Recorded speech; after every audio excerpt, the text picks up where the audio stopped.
그동안 인류의 삶을 일신우일신으로 견인차 역할을 해왔던 것은 유, 불선, 기독교 등이었습니다. 이러한 종교들이 들려주는 메시지는 참된 존재가 되기 위해서는 생명의 본체를 찾으라는 것입니다. 석가 부처님은 우리 마음속에 있는 하늘의 마음, 하느님의 마음을 밝히라는 것이며, 예수님은 하느님의 성령의 삶을 살아갈 것을 말하였습니다. 불교와 기독교 신앙은 참회와 거듭남을 바탕으로 한다는 점에서 그 본질은 똑같습니다. 생명의 근본 자리를 자신 안에서 구하느냐, 밖에서 구하느냐 하는 점에서 차이가 있을 뿐입니다.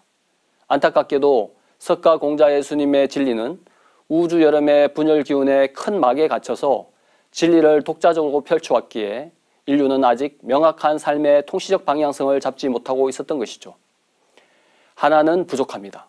둘도 부족합니다.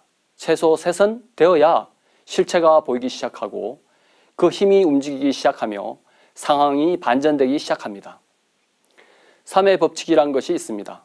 이에 관한 재미있는 실험이 몇 가지 있는데요. 그중 하나가 하늘을 쳐다보는 실험입니다. 방송에서 나온 내용을 흥미롭게 시청한 적이 있는데요.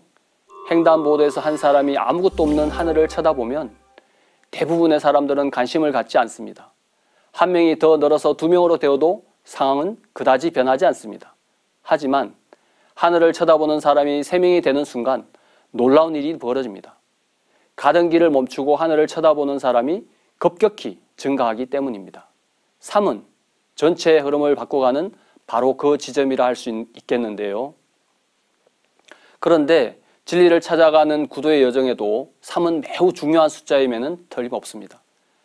진리의 등불을 밝히는 것은 종교 하나만의 영역으로는 매우 부족합니다. 과학 분야가 더 보태져도 그 실체가 드러나기에는 무엇인가 하나 더 필요해 보입니다. 종교와 과학을 이어주는 그 3번째 요소는 바로 동양의 역철학 분야입니다. 지금 우리들의 현실은 그 복잡함이 말로 표현할 수 없을 정도여서 종교, 과학, 역철학 중 그 어떤 하나만으로는 문제 근원에 온전하게 도달할 수 없게 되어 있습니다.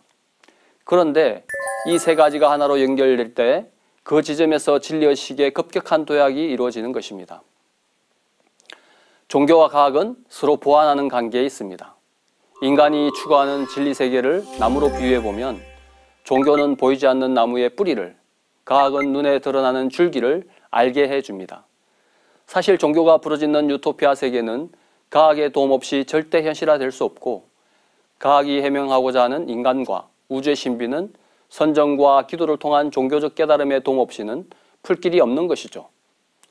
종교와 과학의 한계를 뛰어넘도록 다리 역할을 해주는 것이 바로 동양의 역철학입니다. 진리의 전체적인 모습은 종교, 과학, 역철학의 상호 보완과 연결 속에서 온전하게 드러나는데요. 이것을 3 단어로 이신사라고 합니다. 진리를 구성하는 전체 틀이 이법과 신도와 인사입니다. 이와 신은 진리의 2 얼굴입니다. 우주 이법과 신도 세계가 하나 되어 진리를 구성합니다. 이법과 신도를 바탕으로 자연 질서가 성숙함에 따라 인간 역사 또한 성숙해 나갑니다.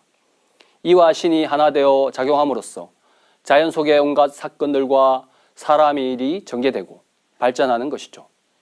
이법을 바탕으로 발전해가는 신도 문명과 인간 문명의 상호 유기적 관계를 잘 이해할 수 있는 상제님 말씀을 한번 살펴볼까요? 이마두는 세계에 많은 공덕을 끼친 사람이라. 현 해원 시대에 신명계의 주벽이 되나니 이를 아는 자는 마땅히 경홀치 말지어다. 그러나 그 공덕을 엄미중에 끼쳤으므로 세계는 이를 알지 못하느니라. 서양사람 이마두가 동양에 와서 천국을 건설하려고 여러 가지 계획을 내었으나 쉽게 모든 적폐를 고쳐 이상을 실현하기 어려우므로 마침내 뜻을 이루지 못하고 다만 동양과 서양의 경계를 틔워 예로부터 각기 지경을 지켜 서로 넘나들지 못하던 신명들로 하여금 거침없이 넘나들게 하고, 그가 죽은 뒤에는 동양의 문명신을 거느리고 서양으로 돌아가서 다시 천국을 건설하려 하였나니, 이로부터 지하신이 천상에 올라가 모든 기묘한 법을 받아내려 사람에게 아름길을 열어주어 세상의 모든 학술과 정교한 기계를 발명케 하여 천국의 모형을 본떴나니 이것이 바로 현대의 문명이라.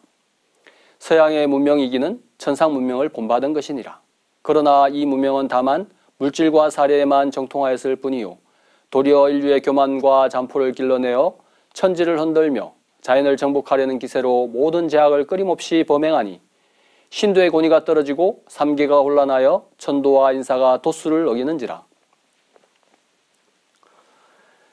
만물과 만사가 출몰하는 자연의 입법이 인간 세상에서 저절로 실현되는 것이 아닙니다. 입법과 인간 삶을 매개해주는 보이지 않는 손길, 그것이 바로 신의 세계입니다. 인간 역사는 자연의 변화 원리를 바탕으로 입법을 다스리는 온갖 신명들이 인간 삶 속에 개입하여 사건으로 전개되어 나오는 것입니다.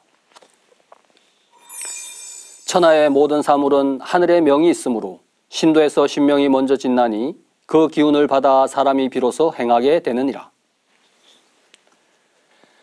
사람의 손길을 통해 펼쳐지는 인류 역사는 자연의 품속에서 신명과 인간이 엄양일체가 되어 창출해내는 우주의 종합 예술인 것입니다.